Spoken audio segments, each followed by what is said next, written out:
Doc? Doc. This front concrete is for the guys. Yeah, okay, yeah, that's what I figured. This front concrete can be used One here and then behind them. No, it'd be good all the way around. Okay, I don't know if we have that many. Listen, guys. First sergeant. Right here. Oh, okay. Goes out. Just kind of sit down.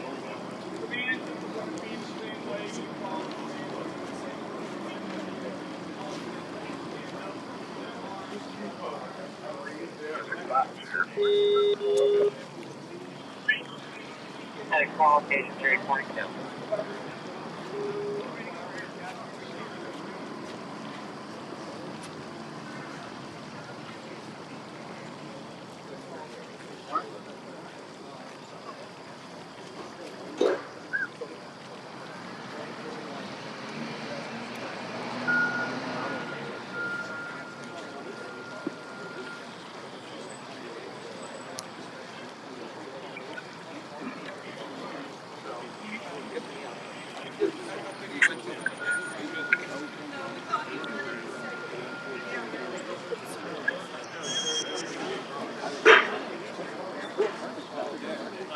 Ladder thread. You left a couple of trees.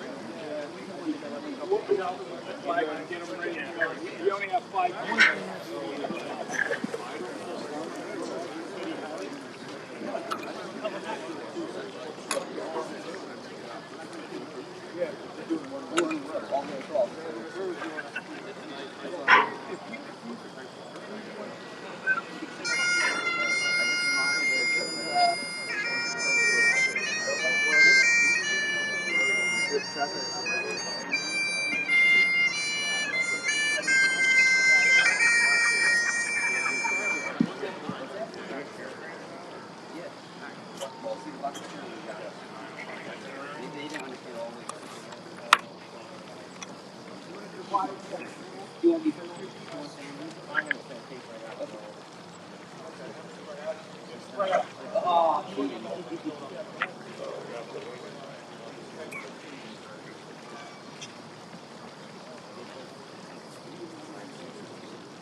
Sarge. Yes, sir. We'll go ahead and at 8:46 we'll do the one call on the bell, and then if you're ready with the color guard after that. After the first bell, then Yeah. I'll bring in the color guard. Yeah, we'll just be running behind the schedule. That works? Yes. So ready for them? All right. Good morning, and thank you all for taking the time to join us here this morning, and never forgetting all the lives that were taken that fateful morning 20 years ago, and those that continue to be lost from the effects of that morning. We're going to begin this morning's ceremony with one toll on the department's bell at 0846 hours, the time when Flight 11 crashed into the North Tower. As we talk about the significance of the bell, The 555 code has been used in the city of New York's firehouses since 1870. It signals the death generally of a coglee or the mayor and tells firefighters to lower the American flag to half staff. Before computers, dispatchers communicated with firehouses using a series of rings and gave the locations of a fire by a code assigned to the nearest intersection. A house watchman had to monitor the bells and decipher the message on paper. These days, the watchman monitors a computer screen which gives the code for the intersection, the address, and the type of dwelling on fire. These bells have been disabled, but the 5555 fire code is still used. A dispatcher will then say on the radio that the department announces the death of a firefighter and will offer the name. The 4 5s will be followed by 8087, the code assigned to the World Trade Center. This time, 0846 hours. Pause for a moment.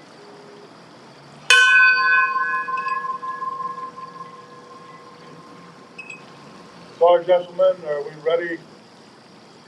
Invite, Chief. If not, I could have the Pastor Camacho open. Yes, sir. Pastor Camacho, would you open for us, please?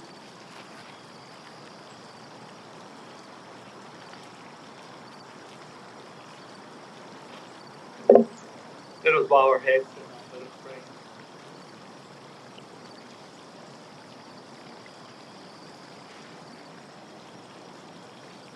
Everlasting Father, 20 years back, we were all in different places, doing different things. When we came, Father, to know what was done to the lives of thousands and thousands of people, it came to bring pain and sadness to millions and millions that were living in our country. On that day, September 11th, 2001. Throughout the years, we all have coming together, gathering together to remember what happened on that day. And in a very humble way, oh Father, we continue surrendering ourselves to you, asking for your strength, for your peace, and for your comfort. For many of us, oh Father, that day never will be forgotten. There were hundreds of people that were there. There were hundreds of people that were not there, but we were able to see to the media what was done. The life of every single human being in our country was affected. Our life came to be changed. And today, oh Father, we want to honor the ones who died on that day under the most critical and most painful and sad circumstances. I was still looking today at the pictures of Father. Tears comes to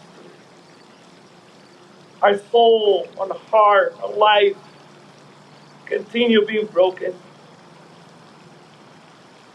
We know that you're still healing us, oh Father, and we go through the emotions at the moment.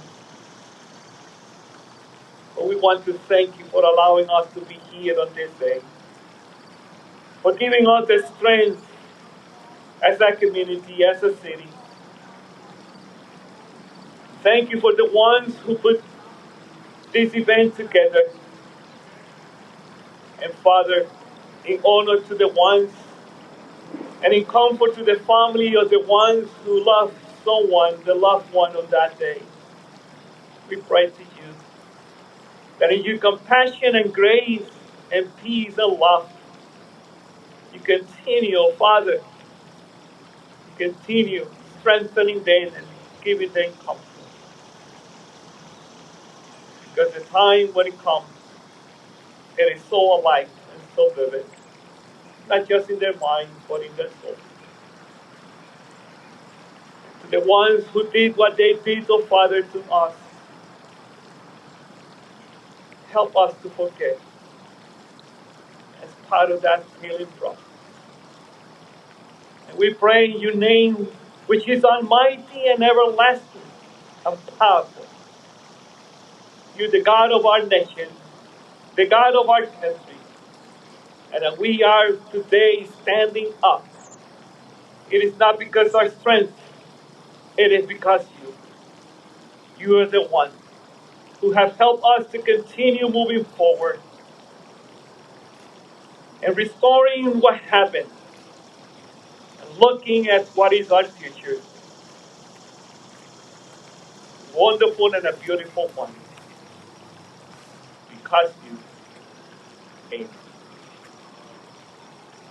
Please rise for posting of the colors. Post colors.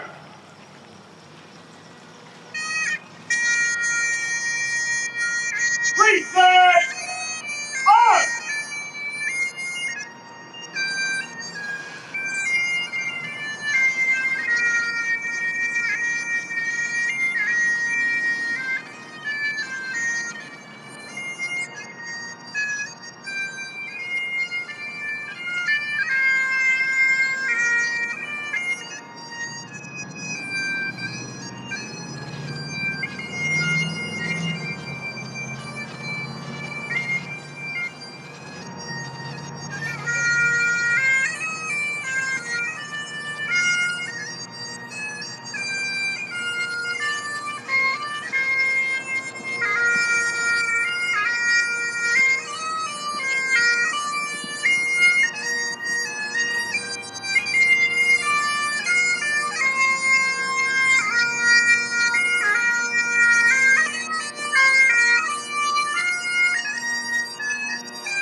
Order. On. Seat.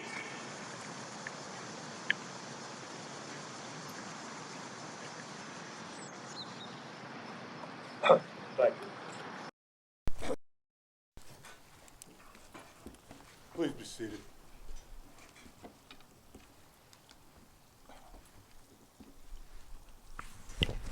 This morning's ceremony is we're gonna have several speakers of our leaders of our community and of our respective police and fire departments speak this morning, along with our state senators Judy Schwank and county commissioners.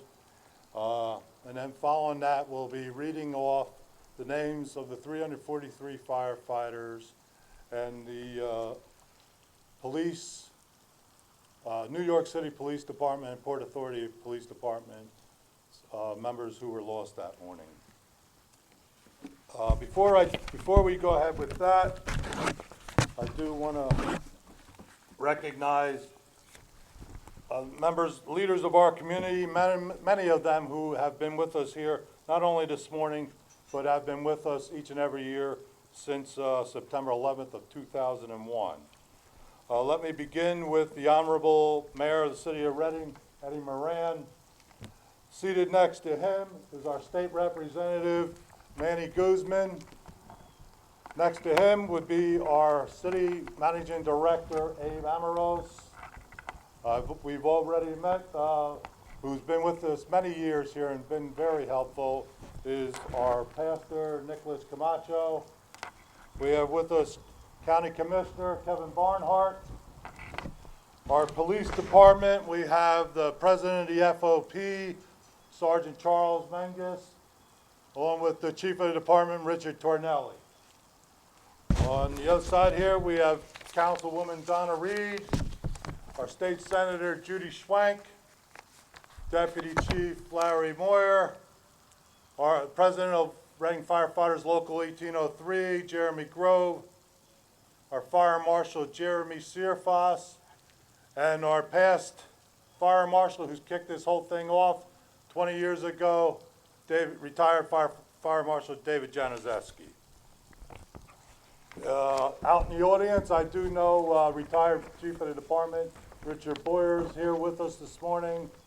And if I missed anybody else, I apologize. So with that, we'll go ahead and let me introduce to you the Honorable Mayor of the City of Reading, Mayor Moran.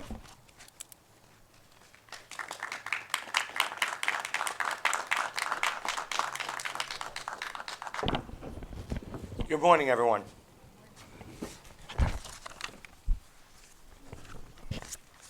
What took place 20 years ago leaves a long-lasting impact on our lives.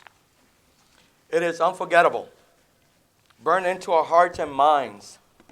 Every single one of us lived through that day would never forget what we were doing, or who we were with. That Tuesday morning began pretty much like today. The sun shining, clear skies, normal everyday bustle, and folks going to work or going about their businesses and activities. No one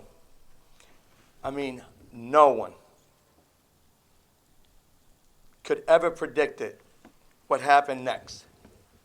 And while volumes have been written and tens of thousands of hours have been spent analyzing what happened, we still mourn the nearly 3,000 who lost their lives, including heroic first responders who thought nothing of going into those dangerous towers that ultimately collapsed.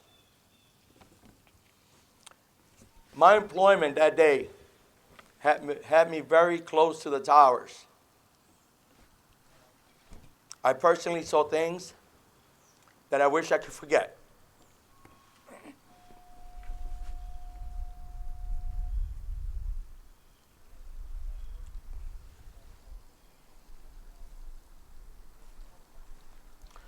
There were things that I just don't like talking about.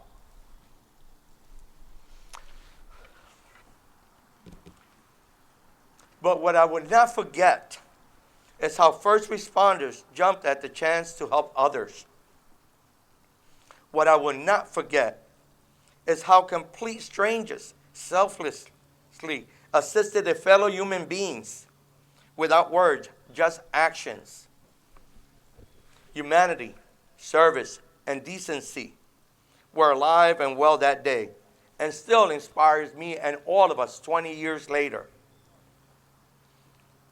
At no time has this been truer than what occurred that day in New York City, Washington, D.C., and Shanksville, PA. The human spirit remains strong, and we will never be defeated. God bless you. God bless your families. God bless our great city, and God bless the USA.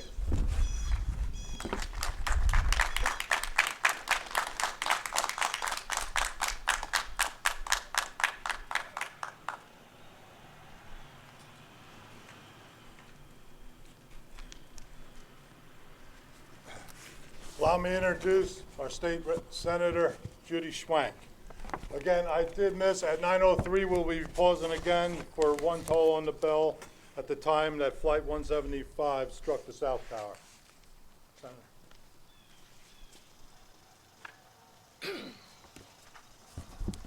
Thank you, Chief. Good morning, everyone. So proud of our community that you've turned out to be here today for this solemn ceremony. Today we gather to remember and honor all those we lost to the senseless acts of terror on September 11, 2001. More than 2 decades ago, a group of radical terrorists sought to shake our country to its very core by launching coordinated attacks against targets in the United States, which resulted in the loss of thousands of innocent lives. The harrowing events of that time still reverberate throughout the American consciousness 20 years later. Today, we still struggle to find ways to cope and comprehend this reality. Despite the terrorists' intent to weaken the American spirit, such attacks failed because that day united us together as one nation under one flag. I had the privilege of visiting the Flight 93 Memorial in Shanksville not too long ago, actually this time of year. It's moving, and I urge all of you to go. And I urge you to visit all of the memorial sites, from the Pentagon to New York City as well. The courageous sacrifice of the passengers and crew members of Flight 93 was the focus of the Shanksville Memorial, obviously. I can tell you I had tears in my eyes as I listened to the phone calls that the passengers sent to their loved ones as they talked about what was happening. And when I thought about the courageousness, these are people that didn't even know each other and came together to try to thwart the hijackers in that attack.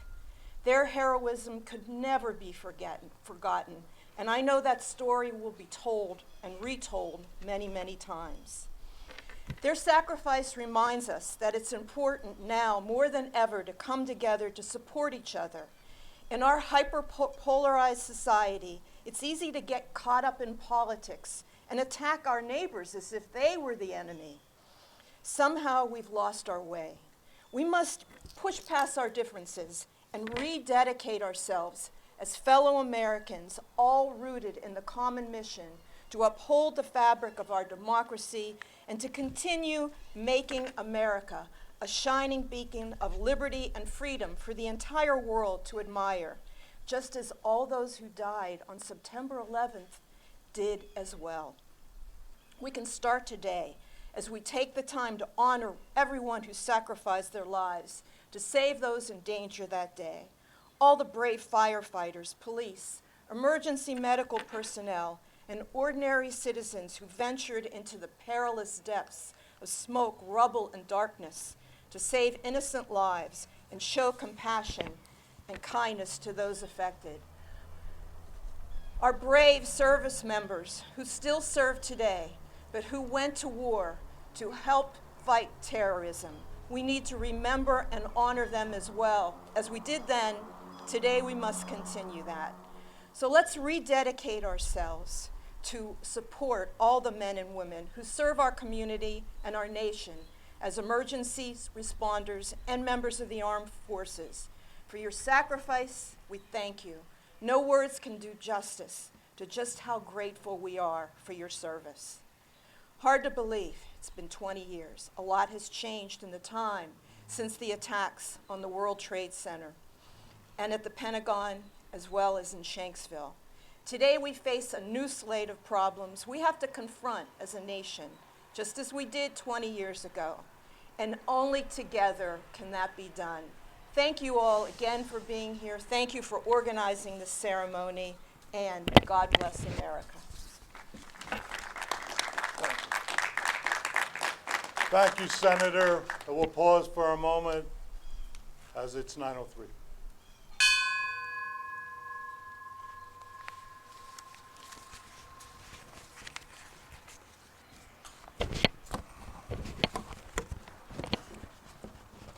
This time, I'd like to introduce County Commissioner Kevin Barnhart.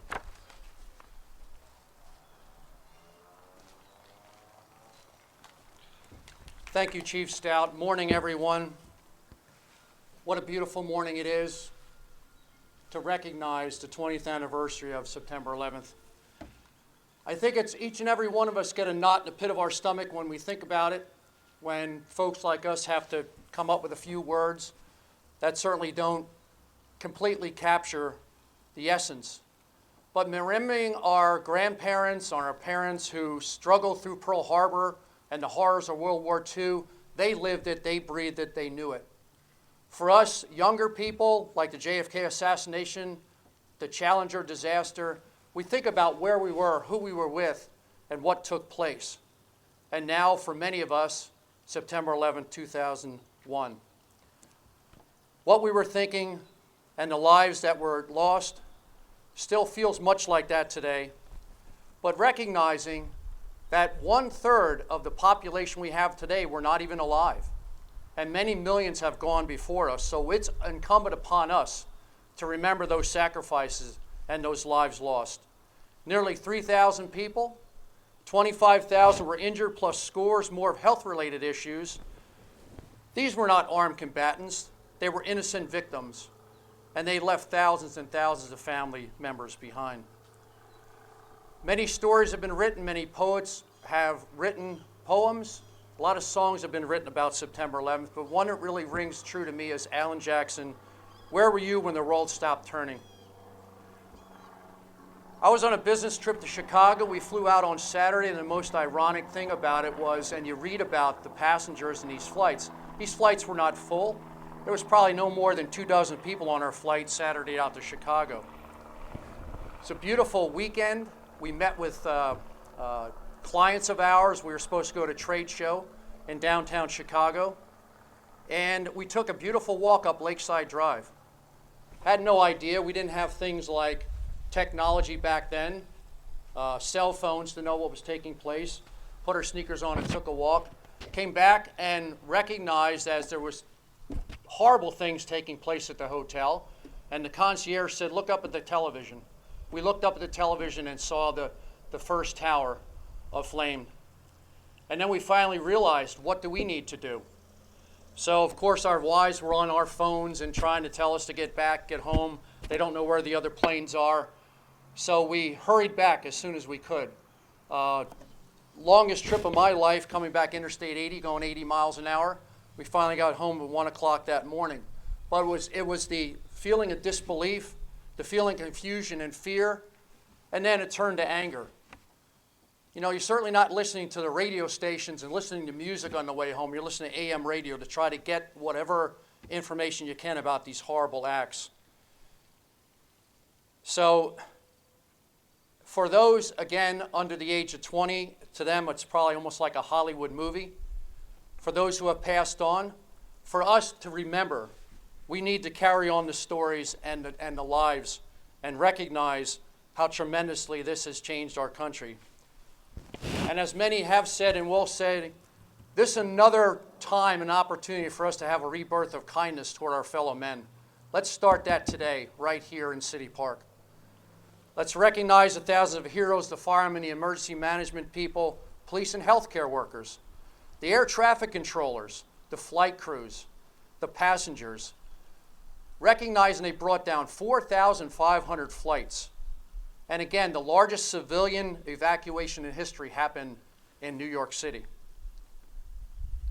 And those who left this area to lend support to the cleanup and deal with the aftermath many months later.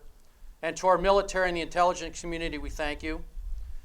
And recognize, as all of us, I'm sure, here in this park today have visited the memorials and Flight 93 Memorial, it certainly does take your breath away. And one last thing, the vote that those folks took on Flight 93 to charge the cockpit, for me, was the most significant vote in my lifetime. So thank you to the leaders of this great city for honoring those who have perished, not on today like today, but starting 20 years ago. Let us never forget. God bless America.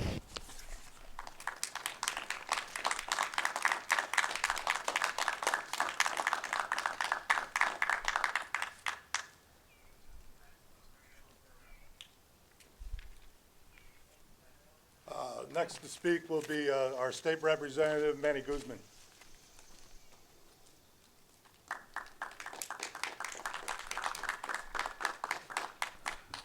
Good morning, everyone. You know, today it's a very somber day I know for a lot of us, especially all across the country. I remember where I was 20 years ago, and as one of the younger ones here and one of the younger elected officials in our county, 20 years ago I was in 7th grade at Southwest Middle School. And I remember seeing the images on the TV And at the time, I know it was mentioned about a Hollywood movie. Well, at the time, my 7th grade mind didn't really understand what I was seeing. Was this a movie? Was this, some type of Hollywood special effects? And I remember there just being so much chaos in our schools, and our teachers were debating whether or not they wanted to show us the images that were on the TV. And when they turned the TVs off was when both buildings actually fell. But before that happened, there was a shot on CNN that I still remember vividly to this day, and I feel it viscerally just speaking about it now, was after both planes had hit and both buildings were up in fiery flames, there were individuals who were trapped above the flames. And there was a shot that I remember so vividly of panicked individuals who were trapped above the flames with no way out. And many of them had to make a decision. And as I think about it now, I wonder if I was in their position, would I have the same courage to do the same thing? And imagine me seeing this as a 7th grader, individuals jumping off of the World Trade Centers and their bodies landing on the floor with thunderous blows. And I knew then that my life and our country would never be the same. And as I think back now on the last 20 years, there's so much that has happened in my particular generation. My generation, not only did we see the rise of the internet from dial-up to very fast internet, we saw 9/11, we saw 2 global wars where we saw thousands of my people die in countries that most of us haven't even heard of before. We saw 2 global recessions, and now we're still currently dealing with the COVID-19 pandemic. I think about this over the last 20 years, the generation of millennials like myself who have grown up in America, and we hear stories about what America used to be. And I know that that's something that we can still aspire to today. But let me tell you something, as an individual, as a millennial who has grown up during this very tumultuous time in American history, I can tell you that we are traumatized not only as a youth demographic, but we understand the death and the tragedy that not only occurred on 9/11, but that continues to occur today with the countless deaths that are happening due to COVID-19. So, I end this with saying this. I will continue to remember what that little boy felt like seeing the images on the TV in Southwest Middle School. And I'll continue to remember the thousands of people who died on 9/11, the hundreds more who ran into toxic dust fumes, having no idea what they were running into, many of whom who are not here with us today. I think about the thousands of men and women who died overseas in global wars.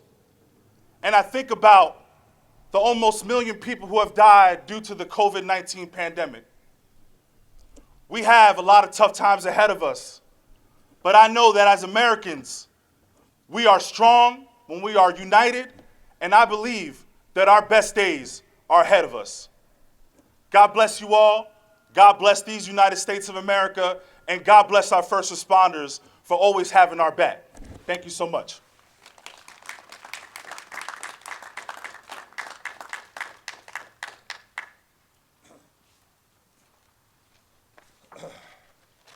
At this time, Councilwoman Donna Reed would like to read a poem.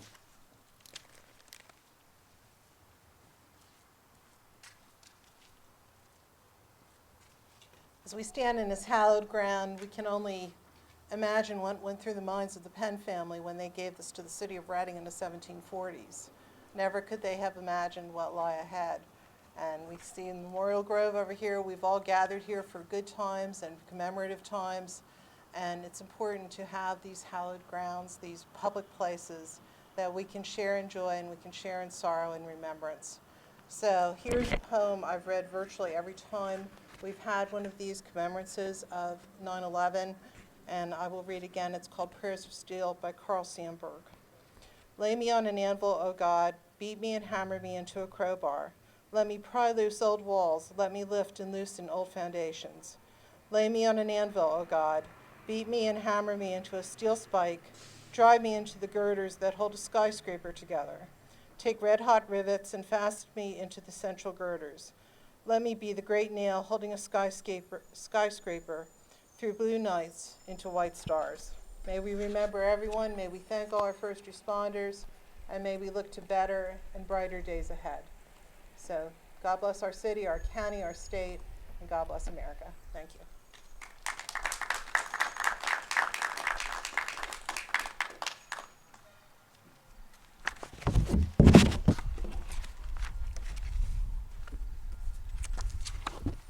Thank you, Councilor Reed.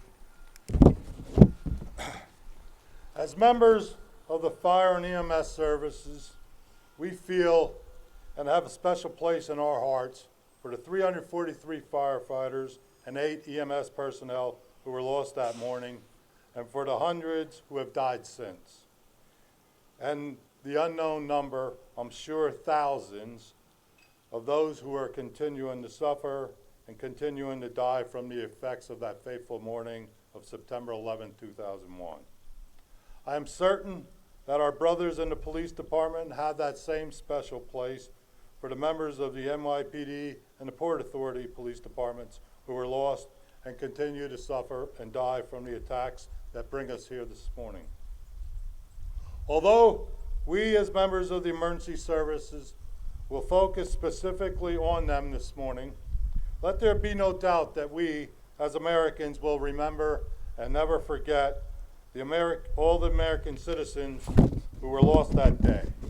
Not only in the attacks on New York, but also the military and civilian lives that were lost at the attack on the Pentagon, and we will always remember and never forget the heroes that were lost in the crash of Flight 93 in Shanksville. As I remember that morning, I remember the feeling of concern and having a sick feeling in my stomach even before the South Tower was struck, watching the fire, as the fire in the North Tower was burning following the crash, numerous floors of fire, just thinking and trying to imagine about the heat that was being generated and being pushed through the building and the thick smoke that we were all seeing pouring from them many floors. It was hard to imagine the punishment that the crews were going to encounter when they reached their destination to begin the battle. Even with the resources available to the largest fire department in the nation, they were up against a fire of such magnitude that you knew there would be significant injuries and loss of life, not only to the civilians, but to the firefighters making their way up the stairs. And then the second plane struck the South Tower. It was now apparent that our nation was under attack. The reports were coming then of the plane striking the Pentagon, and then of another hijacked plane. Reports that it was headed to Washington, and then later that it crashed in a field in PA. I remember the fear and feeling and concern for the unknown and what more was to come of this day. They were clearing the skies of aircraft, of all aircraft, and then came the collapses of the towers. The entire lower half of Manhattan in a cloud of dust and smoke. As I went to work that night, we were glued to the TV and had a feeling of helplessness. The early reports were there was many as over 1,000 firefighters lost. As we will later read the names of the 343 firefighters that were lost that day, you will hear the ranks and assignments. The loss of personnel was from the very top, the chief of the department, to one of the newest probationary members. To provide an understanding of the dedication and commitment that the emergency service workers have, I'd like to quote a paragraph from a Firehouse article that was written by retired FDNY Battalion Chief John Salka. And it goes like this. I have heard many current and retired firefighters say about the actions they took that day that they would do them all over again. Even now, knowing that many were exposed to dangerous conditions while working at Ground Zero, the urgency and immensity of the situation would inspire and propel many rescue workers, police officers, firefighters, EMS providers, construction workers, members of the military, and many others to cast caution to the wind for the sake of their fellow citizens and fellow firefighters. Although we have vowed to and will never forget the tragic events of that fateful day, to me it also means we should remember how this great nation of ours came together in those most tragic of times and truly became one nation under God. That was undivided under God. Remember those most horrible of times as the clouds of dust and debris rumbled through the streets of Manhattan, how we watched the citizens of that great city help one another find shelter, assist with the injured, and the many displays of care and compassion that they had for one another, regardless of race, color, ethnicity, and religious beliefs. I remember the scenes of both military personnel and civilians attending to the injured on the grounds of the Pentagon. One of the things that sticks in my memory was the story of how then Secretary of Defense Donald Rumsfeld could not be located. And that was because he went out to help with providing care for the injured. I remember that in every neighborhood, every street, every block, wherever you looked, you saw the American flag being proudly displayed. I remember how during those darkest of days, you saw the people of New York shouting and applauding all emergency workers as they drove through the streets. The placement of flowers in front of the fire stations and the delivery of meals to the station. That appreciation that was being shown for the emergency service workers was not only there, but in cities all across the nation, including Reading. You'll hear citizens routinely express their appreciation to us for what we do. I do not recall this being expressed prior to that day. And if it was not nearly as often. And I remember how the youth of this great nation, just as their forefathers before them have done following the bombing of Pearl Harbor, stepped forward in the times that followed and enlisted in our armed services to protect us from the enemy that initiated these attacks. Many of these brave young people are here with us this morning, and to all of you, I say thank you for your service. To those who were lost that day, and to those and the families that continue to suffer and die from the attacks of that day, we will never forget, and we will continue to honor your memory and pray for you and your family. May God bless America.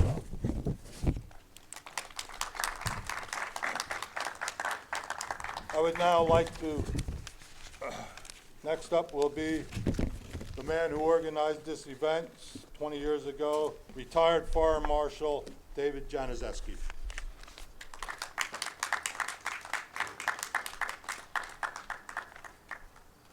Thanks for the kind words.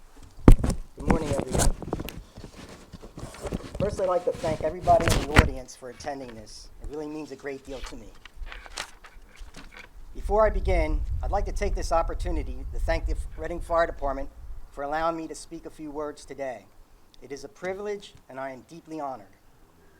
To all my fellow retirees, firefighters, EMS, and police officers in the audience today, you are a makeup of a unique family that were chosen to do this job.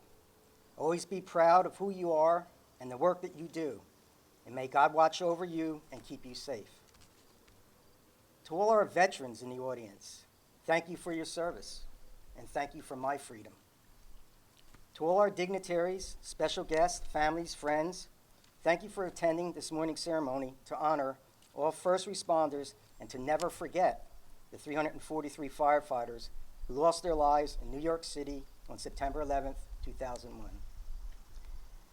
This week I pondered on what I would talk about and how I could impact my captive audience in a few minutes. So I put together some thoughts and wanted to share with you my own unique personal feelings. Let me begin with a quote from President George W. Bush from November 11th, 2001. Time is passing, yet for the United States of America, there will be no forgetting September the 11th. We will remember every rescuer who died in honor. We will remember every family that lives in grief. We will remember the fire and ash and the last phone calls, the funerals and their children. Today is the 20th anniversary of September 11th attacks. And personally, watching the attacks on TV, seeing the towers fall, hearing the emotions, and then trying to make some sense of this all had a deep, overwhelming effect on me. I, like many of us here, remembers where we were and what we were doing at that precise time we heard of the plane crashes. America saw firsthand these brave firefighters entering a 110-story building that was struck by a jet, burning not just 1 or 2 floors, but 20 to 30 floors, climbing up stairwells while terrified occupants are running down the other side. Firefighters responding on apparatus to the scene and looking up and seeing 2 of the largest buildings in New York City burning, and knowing deep down this was a situation that I have never witnessed before, and having that gut feeling telling you something is wrong, we may never get out of this one. But they did not retreat. Instead, they rushed forward and onward because their job is to save lives at all cost. As time passes, memories fade. We tend to forget, and things lose their meaning and impact. But each day brings on new and different circumstances, tragedies and disasters that tend to replace what happened yesterday. 20 years ago, after the September 11th attacks on the United States, there's a whole new generation coming of age that may have no direct memories of that tragic day. And this is the reason why we need to continue to honor all who lost their lives, and so this next generation will never forget. We must continue to keep telling this story. We cannot forget what was sacrificed that day. We cannot forget the courage, the strength of those running into the buildings. We must never forget. I'd like to end on another quote from Ronald Reagan. Freedom is never more than one generation away from extinction. We didn't pass it on to our children in the bloodstream. It must be fought for, protected, and handed on for them to do the same. Thank you, and God bless America.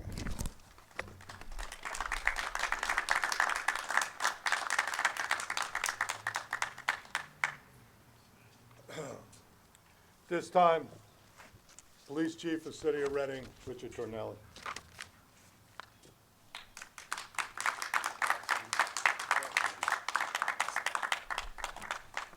Good morning. The attack on Pearl Harbor on the 7th of December 1941 gave rise to the greatest generation. Americans who sacrificed so much to end the atrocities taking place throughout the world and protect our way of life here at home. They served in places like the beaches of Normandy, towns, cities, and countrysides throughout Europe, the deserts of North Africa, and on islands throughout the Pacific. Those brave Americans all hoped that the horrors they faced and defeated would never emerge again. But on the morning of September 11th, 2001, evil once again came to our shores. This time it came in the form of terrorists, seeking to end our way of life by crashing planes into the World Trade Center and the Pentagon. What those terrorists failed to realize was that there was another generation of Americans who were themselves ready to take the fight to them. 1 hour and 17 minutes after the first plane struck the World Trade Center, a group of brave Americans made the first strike in the War on Terror when they forced their hijacked plane down into a field in Somerset County, Pennsylvania, saving an untold number of lives. Since that time, our generation has taken the fight to the terrorists and sacrificed to end atrocities around the world and protect our way of life at home. We are the generation of first responders and members of the military that started our careers or decided to serve in a world that was drastically changed 20 years ago. A generation, including many of those first responders here today, who have served in places like Kandahar, the Hindu Kush Mountains, Helmand, Mosul, Ramadi, Fallujah, Al-Anbar, and countless other locations around the world. But our generation has also had to fight those who wish to destroy our way of life in places like San Bernardino, California, Garland, Texas, Columbus, Ohio, Philadelphia, Pennsylvania, Orlando, Florida, and on a typically quiet street in Watertown, Massachusetts. For over 20 years, we have taken the fight to the terrorists and served to protect our homeland. But unlike the enemies of the greatest generation, our enemies will not surrender. We had hoped, like they did, that no one else would have to continue the fight. But standing behind us is another generation of first responders, soldiers, sailors, airmen, and Marines. Women and men who choose to stand between good and evil. Americans, like the 13 members of the United States military who were killed in a suicide bombing at the Kabul airport in August. Americans who physically stood in front of evil to protect the innocent. And there are thousands more brave men and women like them.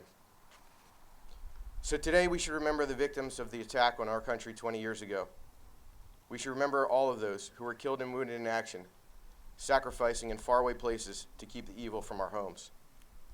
And we should also remember those who serve in our communities every day, the brave women and men who protect us, like those who bravely ran into the towers and would do it again today, even knowing the risks. We should also never forget tomorrow, a day when our country came together to support and protect each other and heal. And while we never need to experience another September 11th again, we could really use another September 12th. God bless all of those killed in September 11th attacks, their families, and God bless America.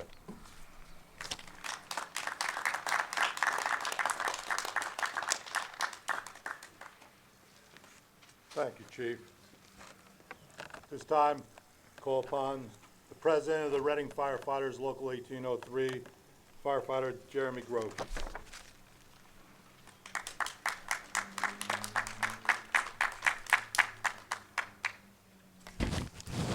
Good morning, everyone. Honestly, it's hard to believe that today marks the passage of 2 decades since the 9/11 terrorist attacks. These attacks being one of the most devastating to have ever been committed on American soil has killed and injured thousands of people from all walks of life. During this day, selfless and courageous acts demonstrated on and in the aftermath of 9/11 have largely defined that day and the days that followed. Even after the unimaginable tragedy from that day, our potential of American people for resilience is stronger than ever. We came together as American people, stronger, looking for justice that we eventually got. But even that justice will never replace all the lives that were lost due to the horrific acts that transpired that day. As we move forward, it is important to keep our promise to everyone that has lost their lives that day.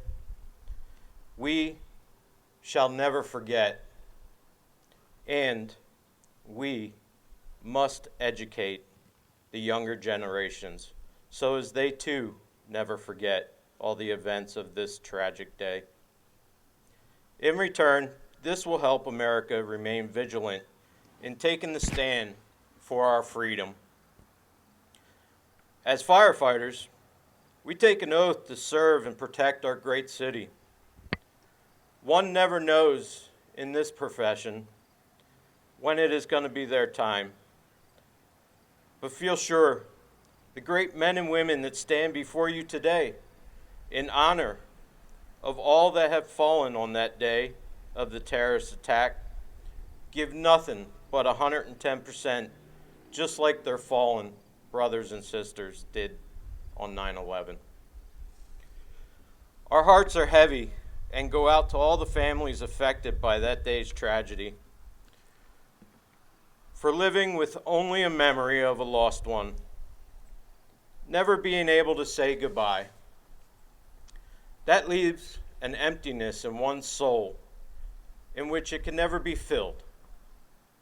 It could be honored, though, through the remembrance of these tragic days, by creating shrines and memorials to assist us in remembering, as hard as that may be sometimes.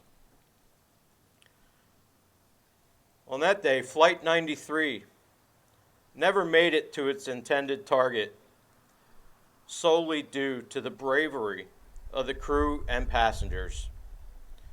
The heroes of Flight 93, they had to overcome fear and fight to destroy the evil that looked to destroy the American people and our ways of life.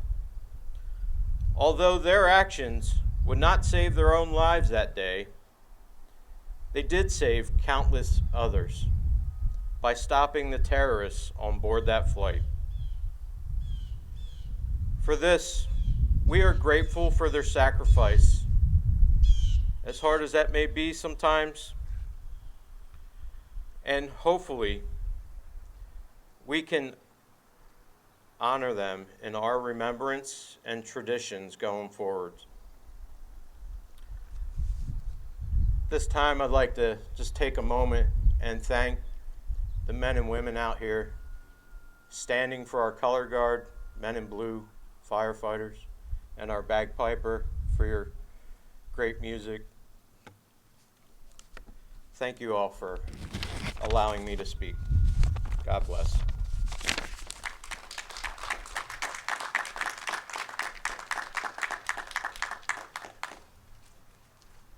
Thank you, President Grove. This time, I'd like to call upon the President of the Reading Chapter of the Fraternal Order of Police, President Sergeant Charles Mengus.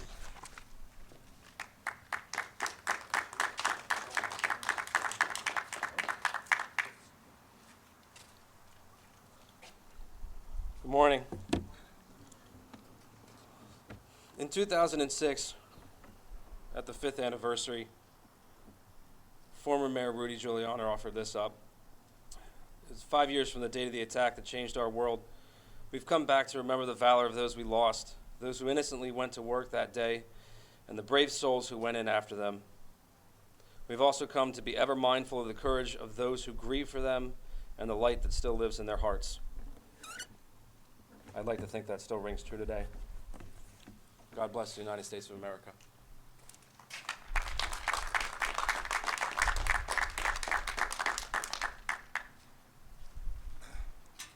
Thanks, Sarge. At this time, to honor the memories of the firefighters and the police officers lost that day, we will read off all the names of the 343 firefighters and the members of the NYPD and Port Authority police departments who were lost that day. During this time, we'll be pausing at 09:59 hours for the ringing of 5 bells, 5 tolls on the bell, the signal 5555 at the time the South Tower was lost, and then we will pause again at 10:28 at the time the North collapsed for the ringing of the 5555. This time, retired Fire Marshal David Janiszewski will start with the reading of the names.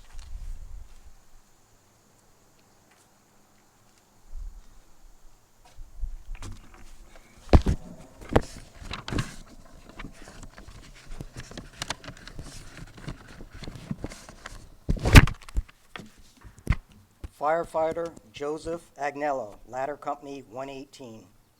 Lieutenant Brian G. Aaron, Battalion 13.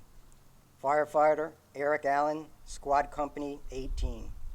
Captain James Amato, Squad Company 1. Firefighter Richard Allen, Ladder Company 15. Firefighter Calixto Anya, Jr., Engine Company 4. Firefighter Joseph Agnelli, Rescue Company 1. Firefighter Joseph Agnelli, Jr., Ladder Company 4. Firefighter Faustino Apostol, Battalion 2. Firefighter David Archie, Engine Company 33. Firefighter Louis Arena, Ladder Company 5. Firefighter Carl Acero, Battalion 9. Lieutenant Greg Atlas, Engine Company 10. Firefighter Gerald Atwood, Ladder Company 21. Firefighter Gerald Batiste, Ladder Company 9. Chief Gerald Barbara, Citywide Tour Commander. Firefighter Matthew Barnes, Ladder Company 25. Firefighter Arthur Barry, Ladder Company 15. Lieutenant Stephen J. Bates, Engine Company 235. Firefighter Carl Brodigan, Engine Company 214. Lieutenant Stephen Belson, Battalion 7. Firefighter John Burgeon, Rescue Company 5. Firefighter Paul Bear, Engine Company 6. Firefighter Peter Balefield, Ladder Company 42. Firefighter Brian Bilcher, Squad Company 1. Firefighter Carl Beanie, Rescue Company 5. Firefighter Christopher Blackwell, Rescue Company 3. Firefighter Michael Bacchino, Battalion 48. Firefighter Frank Bonamo, Engine Company 230. Firefighter Gary Box, Squad Company 1. Firefighter Michael Boyle, Engine Company 33. Firefighter Kevin Bracken, Engine Company 40. Firefighter Michael Brennan, Ladder Company 4. Firefighter Peter Brennan, Rescue Company 4. Captain Daniel Brethel, Ladder Company 24. Captain Patrick Brown, Ladder Company 3. Firefighter Andrew Braun, Ladder Company 5. Captain Vincent Brunton, Ladder Company 105. Fire Marshal Ronald Buca. Firefighter Greg Buck, Engine Company 201.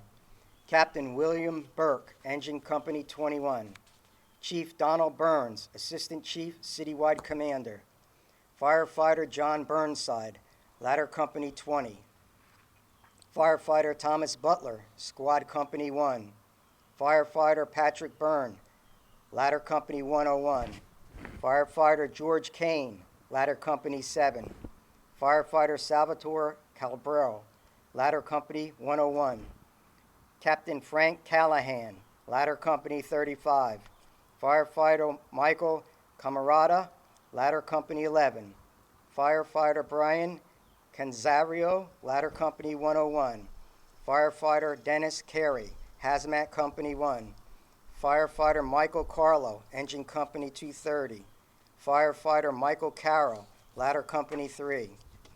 Firefighter Peter Carroll, Squad Company 1.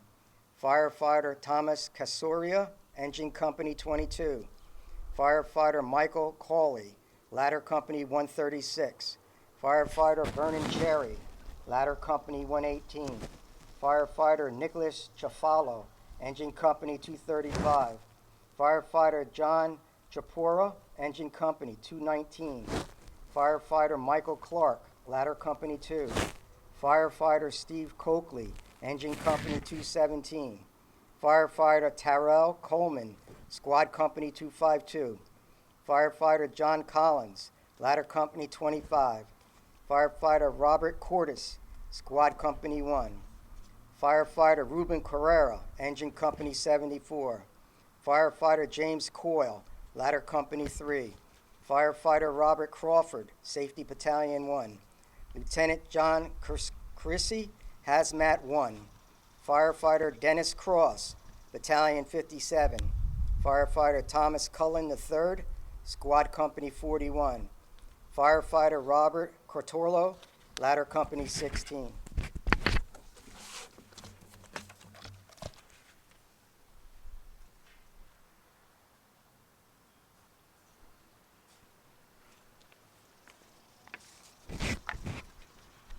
Lieutenant Edward D.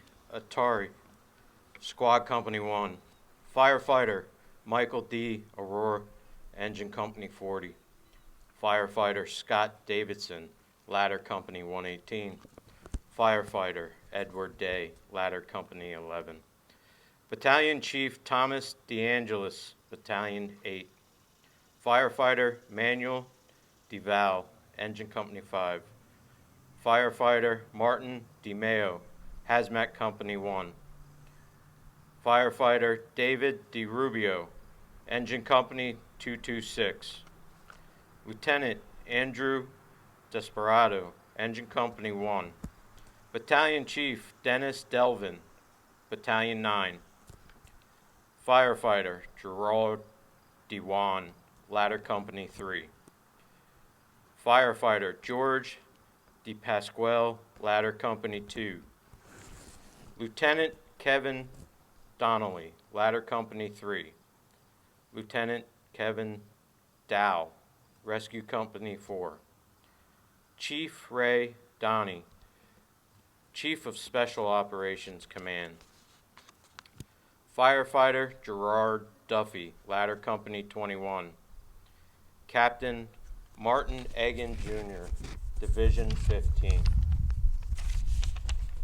Firefighter Michael Elfris, Engine Company 22. Firefighter Francis Esposito, Engine Company 235. Lieutenant Michael Esposito, Squad Company 1. Firefighter Robert Evans, Engine Company 33. Battalion Chief John Fanning, Hazmat Battalion. Captain Thomas Ferrino, Engine Company 26. Firefighter Terrence Farrell, Rescue Company 4. Captain Joseph Ferrari, Division 1. Chief William Fahan, First Deputy Commissioner of Fire Department. Firefighter Lee Felling, Engine Company 235. Firefighter Alan Feinberg, Battalion 9. Firefighter Michael Fiore, Rescue Company 5. Lieutenant John Fisher, Ladder Company 20. Firefighter Andre Fletcher, Rescue Company 5. Firefighter John Ferrero, Engine Company 214. Lieutenant Michael Fordor, Ladder Company 21. Firefighter Thomas Foley, Rescue Company 3. Firefighter David Fontana, Squad Company 1. Firefighter Robert Foyty, Ladder Company 7. Lieutenant Andrew Fredericks, Squad Company 18.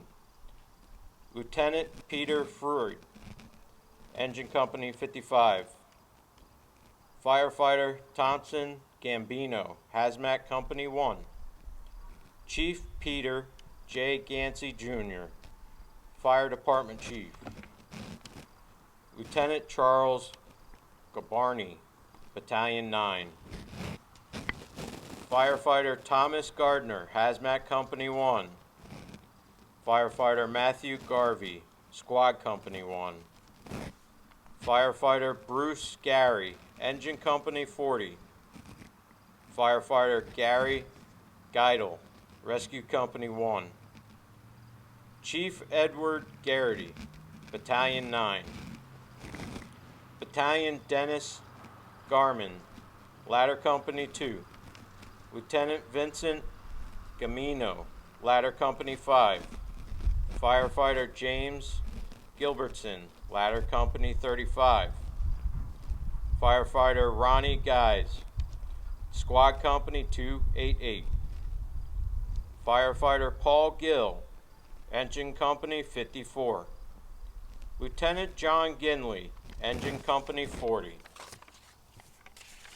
Firefighter Jeffrey Gnagno, Ladder Company 3.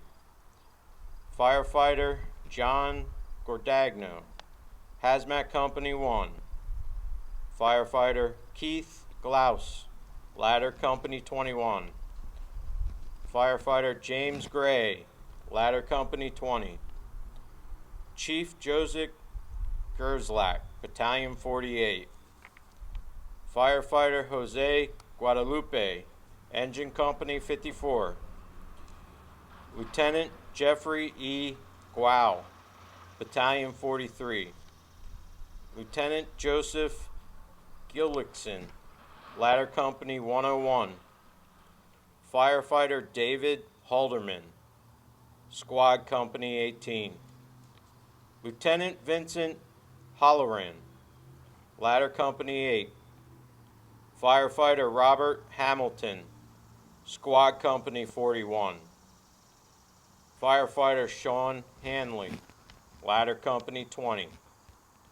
Firefighter Thomas Hannafin, Ladder Company 5. Firefighter Dana Hannon, Engine Company 26. Firefighter Daniel Harlan, Ladder Company 2. Lieutenant Harvey Harrell, Rescue Company 5. Lieutenant Stephen Harrell, Battalion 7. Captain Thomas Haskell, Jr., Division 15.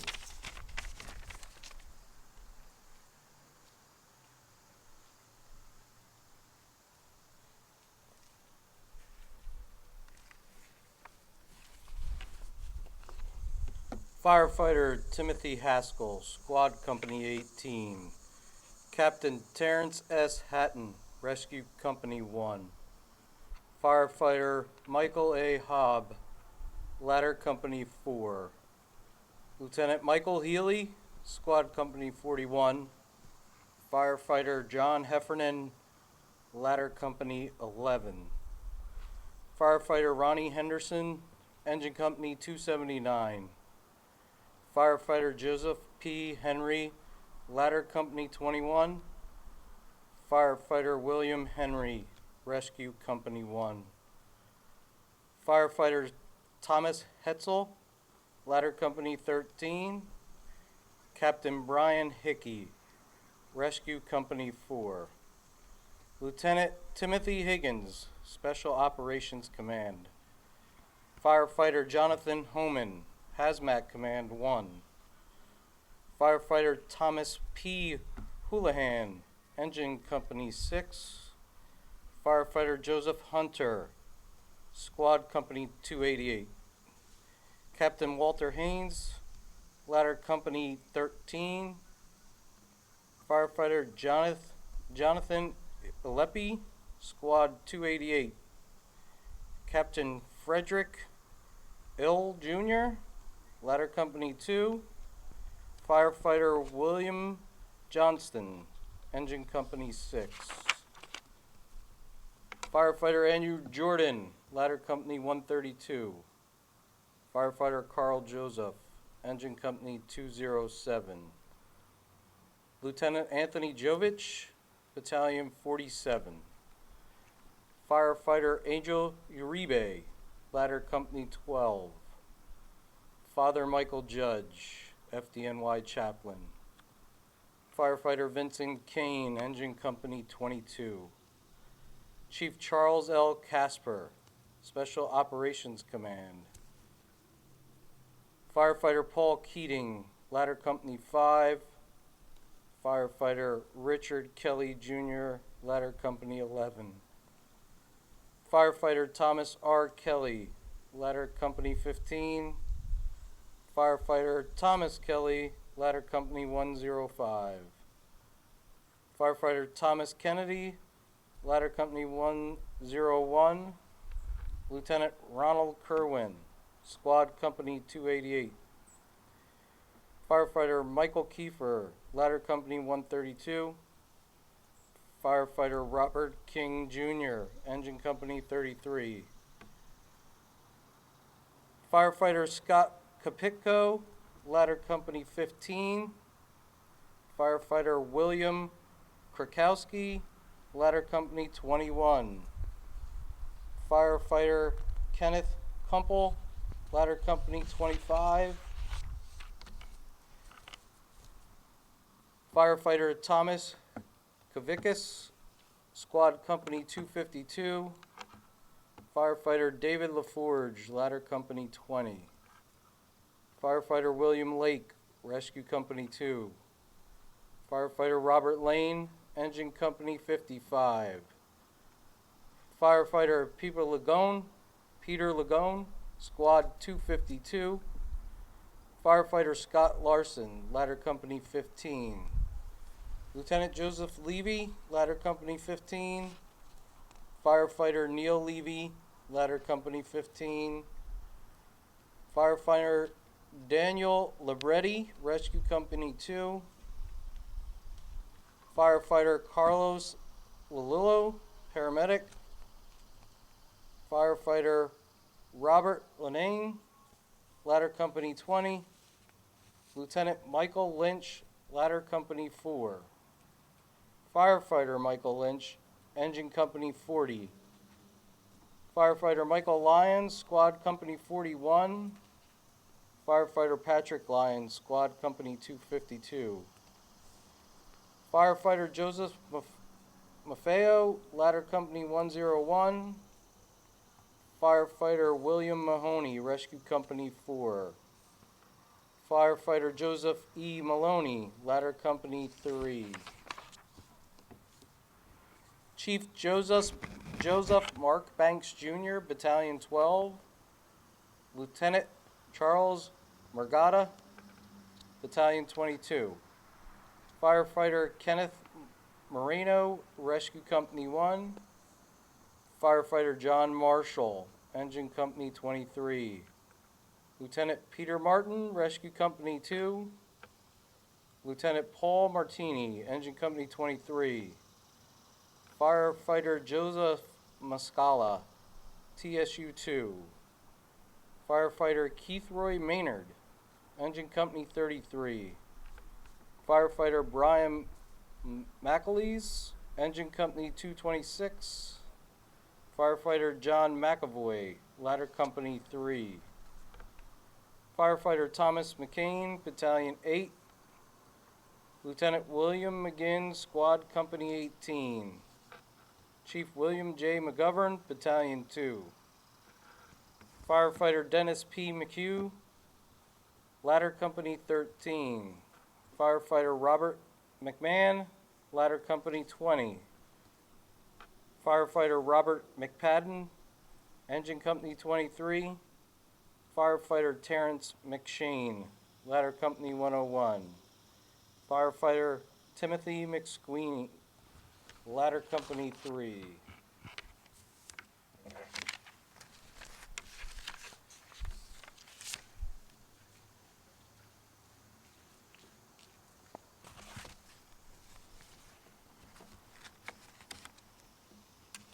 Firefighter Martin McWilliams, Engine Company 22. Firefighter Raymond Messenheimer, Rescue Company 3. Firefighter Charles Mendez, Ladder Company 7. Firefighter Steve Mercado, Engine Company 7. Firefighter Douglas Miller, Rescue Company 5. Firefighter Henry Miller Jr., Ladder Company 105. It's now 09:59 hours. This is the time we're going to pause and remember the signal 5555 to honor the memory of the members killed at the time the South Tower collapsed.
Firefighter Henry Miller Jr., Ladder Company 105.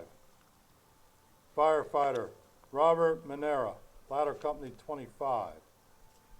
Firefighter Thomas Migoni, Ladder Company 132. Lieutenant Paul Mitchell, Battalion 1. Captain Louis Modafari, Rescue Company 5. Lieutenant Dennis Mojita, Rescue Company 1. Firefighter Manuel Mojita, Squad Company 18. Firefighter Carl Molinaro, Ladder Company 2. Firefighter Michael Montesi, Rescue Company 1. Captain Thomas Moody, Division 1. Chief John Moran, Battalion 49. Firefighter Vincent Morello, Ladder Company 35. Firefighter Christopher Mozilio, Engine Company 55. Firefighter Richard Muldowney Jr., Ladder Company 7. Firefighter Michael Milan, Ladder Company 12. Firefighter Dennis Mulligan, Ladder Company 2. Lieutenant Raymond Murphy, Ladder Company 16. Lieutenant Robert Nagel, Engine Company 58. Firefighter John Napolitano, Rescue Company 2. Firefighter Peter Nelson, Rescue Company 4. Firefighter Gerard Nevins, Rescue Company 1. Lieutenant Daniel O'Callaghan, Ladder Company 4. Firefighter Douglas Olschlager, Ladder Company 15. Firefighter Joseph Ogren, Ladder Company 3. Lieutenant Thomas O'Hagan, Battalion 4. Firefighter Samuel Otis, Ladder Company 4. Firefighter Patrick O'Keefe, Rescue Company 1. Captain William O'Keefe, Division 15. Firefighter Kevin O'Rourke, Rescue Company 2. Firefighter Dennis Oberg, Ladder Company 105. Firefighter Eric Olson, Ladder Company 15. Firefighter Jeffrey Olson, Engine Company 10. Firefighter Stephen Olson, Ladder Company 3. Firefighter Michael Oten, Ladder Company 35. Firefighter Jeffrey Palazzo, Rescue Company 5. Chief Oriel Palmer, Battalion 7. Firefighter Frank Palombo, Ladder Company 105. Firefighter Paul Pansini, Engine Company 10. Chief John Palalio, Battalion 11. Firefighter James Papa George, Engine Company 23. Firefighter Robert Parrow, Engine Company 8. Firefighter Darrell Pearsall, Rescue Company 4. Lieutenant Glenn Perry, Battalion 12. Lieutenant Philip Peedy, Battalion 7. Lieutenant Kevin Pfeiffer, Engine Company 33. Lieutenant Kenneth Pellin, Battalion 32. Firefighter Christopher Pickford, Engine Company 201. Firefighter Sean Powell, Engine Company 207. Firefighter Vincent Prinsoda, Ladder Company 7. Firefighter Kevin Pryor, Squad Company 252. Chief Richard Prudy, Battalion 2. Firefighter Lincoln Quap, Rescue Company 2. Lieutenant Michael Quilty, Ladder Company 11. Ricardo Quinn, Paramedic. Firefighter Leonard Regalia, Engine Company 54. Firefighter Michael Ragusa, Engine Company 279. Firefighter Edward Rawl, Rescue Company 2. Firefighter Adam Rand, Squad Company 288. Firefighter Donald Regan, Rescue Company 3. Lieutenant Robert Regan, Ladder Company 118. Firefighter Christian Rigenhard, Ladder Company 131. Firefighter Kevin Riley, Engine Company 207. Lieutenant Vernon Richard, Ladder Company 7. Firefighter James Riches, Engine Company 4. Firefighter Joseph Ravelli Jr., Ladder Company 25. Firefighter Michael Roberts, Engine Company 214. Firefighter Michael E. Roberts, Ladder Company 35.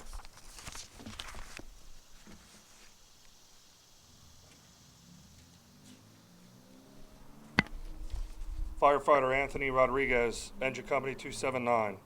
Firefighter Matthew Rogan, Ladder Company 11. Firefighter Nicholas Rosamondo, Rescue Company 5. Firefighter Paul Rohrbuck, Ladder Company 25. Firefighter Stephen Russell, Engine Company 55. Lieutenant Michael Rosu, Special Operations Command. Chief Matthew Ryan, Battalion 1. Firefighter Thomas Sabella, Ladder Company 13. Firefighter Christian Santora, Engine Company 54. Firefighter John Santor, Ladder Company 5. Firefighter Greg Sedusko, Ladder Company 5. Firefighter Dennis Seduko, Hazmat Company 1. Firefighter John Shard, Engine Company 201. Chief Fred Sheffield, Battalion 12. Firefighter Thomas Scholes, Engine Company 4. Firefighter John Santor, Ladder Company 5. Firefighter Gregory Sikorsky, Squad Company 41. Firefighter Steven Siller, Squad Company 1. Firefighter Staniel Samagala, Engine Company 226. Firefighter Kevin Smith, Hazmat Company 1. Firefighter Leon Smith, Ladder Company 118. Firefighter Robert Spear, Engine Company 26. Firefighter Joseph Spoor, Rescue Company 3. Chief Lawrence Stack, Battalion 50. Captain Timothy Stackpole, Division 11. Firefighter Gregory Stack, Ladder Company 13. Firefighter Jeffrey Stark, Engine Company 230. Firefighter Benjamin Suarez, Ladder Company 21. Firefighter David Soar, Engine Company 216. Lieutenant Christopher Sullivan, Ladder Company 111. Firefighter Brian Sweeney, Rescue Company 1. Firefighter Sean Talon, Ladder Company 10. Firefighter Alan Tarazusko, Engine Company 5. Rescue Company 5. Firefighter Paul Tagmeyer, Engine Company 4. Firefighter John Tierney, Ladder Company 9. Firefighter John Tipping II, Ladder Company 4. Firefighter Hector Torado Jr., Engine Company 2-3. Firefighter Richard Van Hine, Squad Company 41. Firefighter Peter Vega, Ladder Company 118. Firefighter Lawrence Velig, Engine Company 235. Firefighter John Vigiano II, Ladder Company 132. Firefighter Sergio Villanueva, Ladder Company 132. Firefighter Lawrence Virgilio, Squad Company 18. Lieutenant Robert Wallace, Engine Company 205. Firefighter Jeff Waltz, Ladder Company 9. Firefighter Michael Wachola, Ladder Company 5. Captain Patrick Waters, Special Operations Command. Firefighter Kenneth Watson, Engine Company 214. Firefighter Michael Weinberg, Engine Company 1. Firefighter David Weiss, Rescue Company 1. Firefighter Tim Welty, Squad 288. Firefighter Eugene Wellen, Engine Company 230. Firefighter Edward White, Engine Company 230. Firefighter Mark Whitford, Engine Company 23. Lieutenant Glenn Wilkinson, Engine Company 238. Chief John Williamson, Battalion 6. Captain David Woolley, Ladder Company 4. Firefighter Raymond York, Engine Company 285. We'll now read the names of the members, the officers from New York City Police Department and Port Authority Police Department.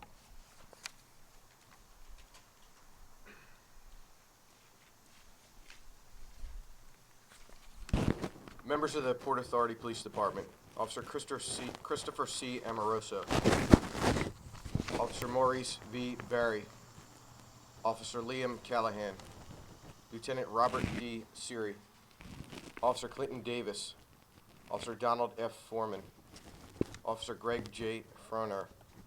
Officer Thomas E. Gorman. Officer Euro G. Houston. Officer George G. Howard. Officer Stephen Hooksko. Inspector Anthony P. Infante Jr. Officer Paul Jurgens. Sergeant Robert M. Coffers.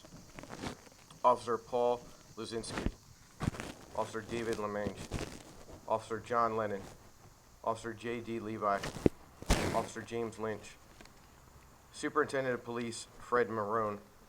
Captain Officer Walter McNeil. Officer Donald McIntyre. Officer Joseph Roberts. Officer James Nelson. Officer Alphonse Wiedemeyer. Officer James Parham. Officer Dominic Stewart. Officer Bruce Reynolds. Officer Antonio Rodriguez. Officer Richard Rodriguez. Chief James Lamita. Officer John Spila. Officer Walwyn Stewart. Officer Kenneth Peachin. Officer Nathan Webb. And Officer Michael Foley. Members of the NYPD. Sergeant John G.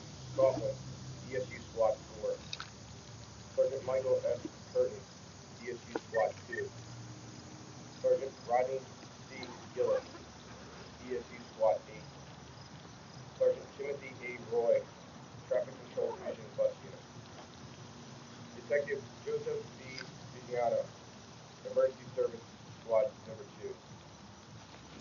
Police Officer Joseph Diala, DSU Squad 2. Police Officer Vincent G. Dance, DSU Squad Number 3. Police Officer Jerome M. Dominguez, DSU Squad 3. Police Officer Stephen P. Driscoll, DSU Squad 4. Police Officer Mark J. Ellis, Transit Bureau, District 4. Police Officer Robert Fazio, 13th Precinct. Police Officer Ronald D. Lockford, DSU Squad 7. Police Officer Thomas M. Langone, DSU Squad 10. Police Officer James P. Leahy, 6th Precinct. Police Officer Brian G. McDonald, DSU Squad 1. Police Officer John W. Perry, 40th Precinct. Officer Glenn K. Pettit, Police Academy Video Production Unit. Police Officer Mariah Smith, 13th Precinct. Police Officer Ramon Suarez, Transit Bureau, District 4. Police Officer Paul Salty, DSU Squad 10. Police Officer Santos Valentin Jr., DSU Squad 7. Police Officer Walter E. Weaver, DSU Squad 3. And Detective Claude D. Richards, Bomb Squad.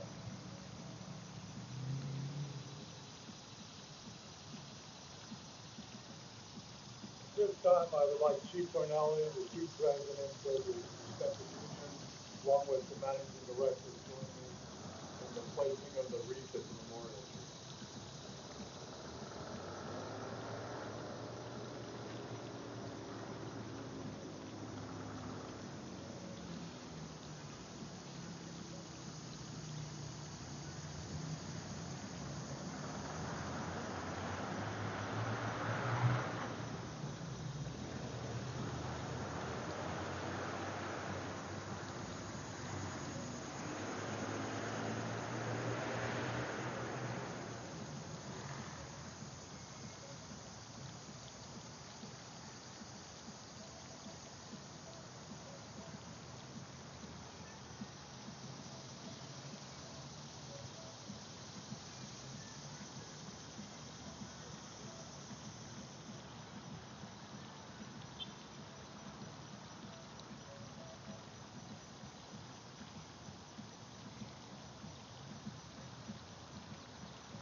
Detail. Out 10. Clear.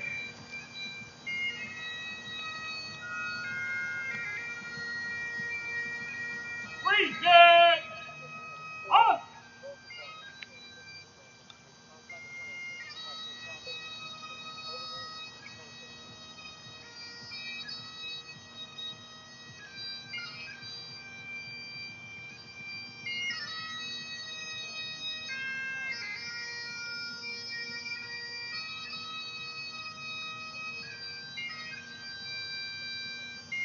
Fire.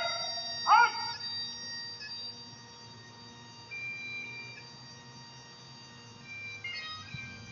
Heart rate. Rest.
For those that might not be aware, the tree that's planted up above, it was planted, there's a plaque there honoring members of the fallen. The plaque reads, this September tree. This September tree was planted in memory of the victims of the terrorist attack against the United States that occurred on September 11th, 2001. This September tree honors all victims of those cowardly attacks, but pays particular homage to 343 New York City firefighters perished in that terrible day. This September tree reminds us of the daring heroism of the FDNY firefighters and the sheer resiliency of the American spirit. This September tree rises from the earth like a phoenix from the ashes, like iconic buildings of stone and metal, like memories of heroes and victims past, and spirits soaring skyward, reminding us all that we will never forget.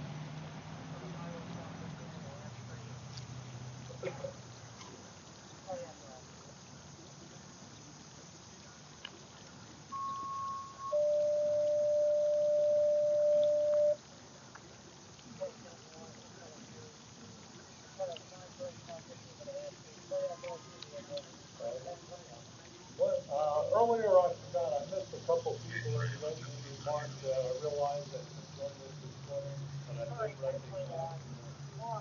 In the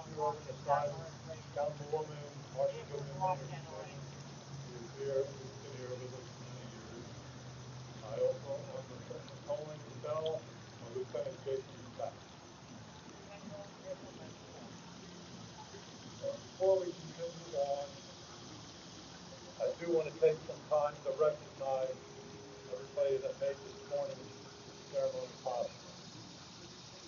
This would not have been possible were it not for Fire Marshal Jeremy Steelfire, who took the lead on this, put together all the flyers, the itinerary, ordering of the wreath.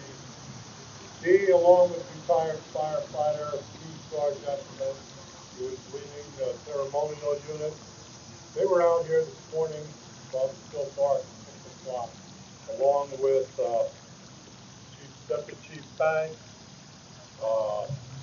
probationary firefighter Lucas Richardson, as they started putting all the flags in place and all.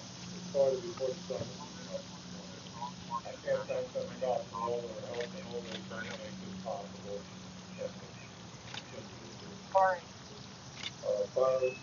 Fire Marshal David Janiszewski began this ceremony back in 2001. I believe, and he might be able to, I don't know if he could elaborate more on the history of this. I believe there was a time when it was actually destroyed and replaced. It was decided at the time to have some type of permanent memorial, and the tree was an idea that came up, and donated placed out there. Under someone else's tutelage of fire marshal. Unfortunate incident had happened. Weather came through, destroyed that tree, and they replaced that tree. I want to say, there were 20 years, I think, maybe I might have been two of them. One on the south side of the country, and the other one, my grandmother asked me to attend it at her school, my church, and I couldn't say no to her. So unfortunately, but they were the only two, and here again, I just want to reiterate to everybody, thank you so much. It means so much to me and everybody else here. Thank you.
Take a moment to do the fireman's prayer.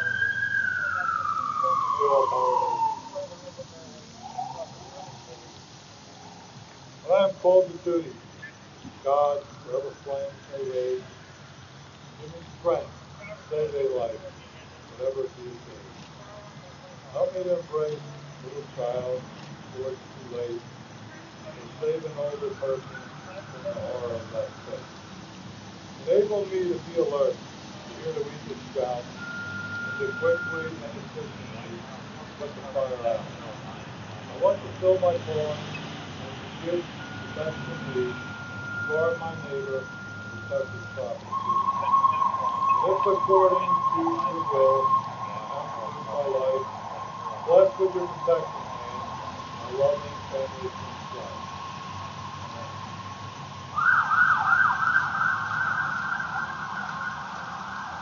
Peaceful.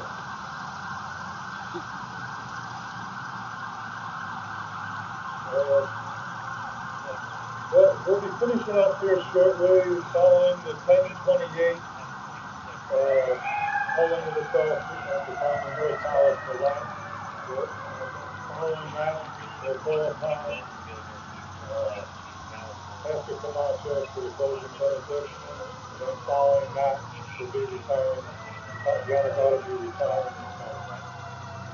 But continuing on, I want to express my appreciation at this time not only to all those I've mentioned, also I want to say thank you to Stan, the public, Cindy Kastner, and the public works staff for all their help and helping us out to get the equipment, the podium, the speakers up here this morning, along with the opening of the band show to allow us to set up. And most of all, I want to say thank you to the Color and Honor Guard, the Reading firefighters, Local 1803, and the police FOP, police department. And I am most thankful to our bagpiper, Pastor James Warren. Thank you once again for your service.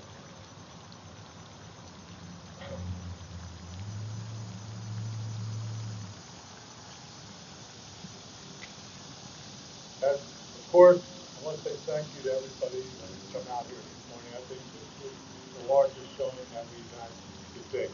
Appreciate everybody coming out, and I thank you for your time, for taking your time out this morning, and for everybody else.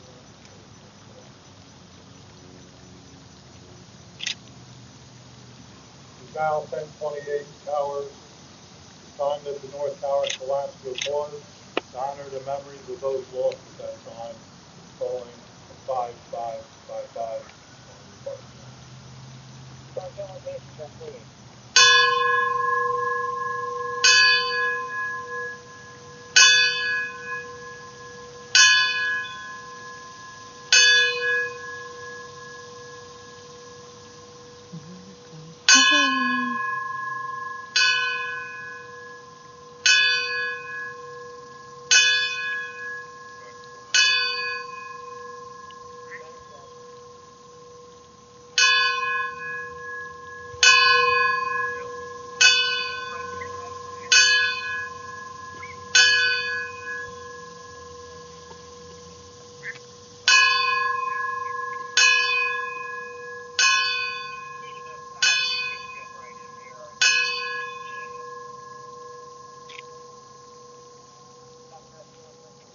May they rest in peace. Pastor Camacho.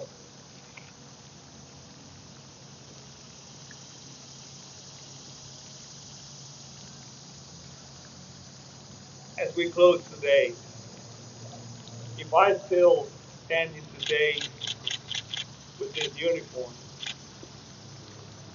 which identify me as a soldier, but also as a chaplain in the United States Army, even though today I'm 5 years retired from, I still feeling and knowing that I am a soldier and not just a civilian. And the reason I still calling myself a soldier, I became a soldier, was because my dad served 31 years, my brother who served 27, Korea, Vietnam, just born. Was because each one of them took the time to come and sit down with me and teach me what was the meaning of being a soldier, or what was the meaning of serving with pride and joy and happiness, commitment, and more than those, a conviction. Today, 20 years after the 9/11, we're still saying that those who died and what was done never will be forgotten. But each one of those that were there that day and lived that day, we have a duty, we have a task, we have a mission, we have a responsibility that is very high. It's about taking the time and sitting down with the ones who did it more that day and more after, to tell them what happened. So 20 years after, 30 years after, and 40 years after this day, they will continue as we're doing today, celebrating something that never came to be forgotten. So my calling today to each one of you, as the calling to me too, let's go out and let's share with the ones who didn't know, the ones who never listened, the ones who never saw what happened that day. Let's share with them. And let's make Let's ensure that they come to know. So when we become so old, we can sit down there and see them here celebrating what never be forgotten. And with that, I close with this prayer that was given to me this morning. A God of all goodness, protect our nation and our world from every impending evil. Foil the evil attempts of the enemy and grant us peace in our day. And as we always say, the God and everlasting and almighty one, bless the United States of America and all those from around the world that come to be part of us, to live with us, to suffer with us, to laugh and smile with us. God bless them too, because they all come to be part of the United States of America. God bless you. Go back home in peace and grace. Amen.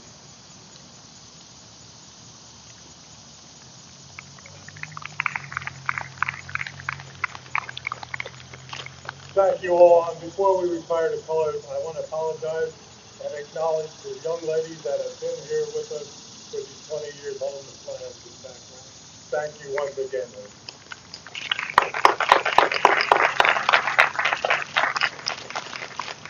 Please rise for the retirement of the colors. Color guard, retire the colors.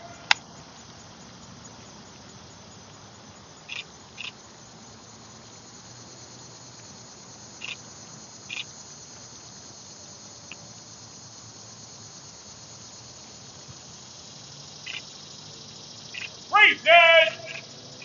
Honor.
Got Bart. Pull out.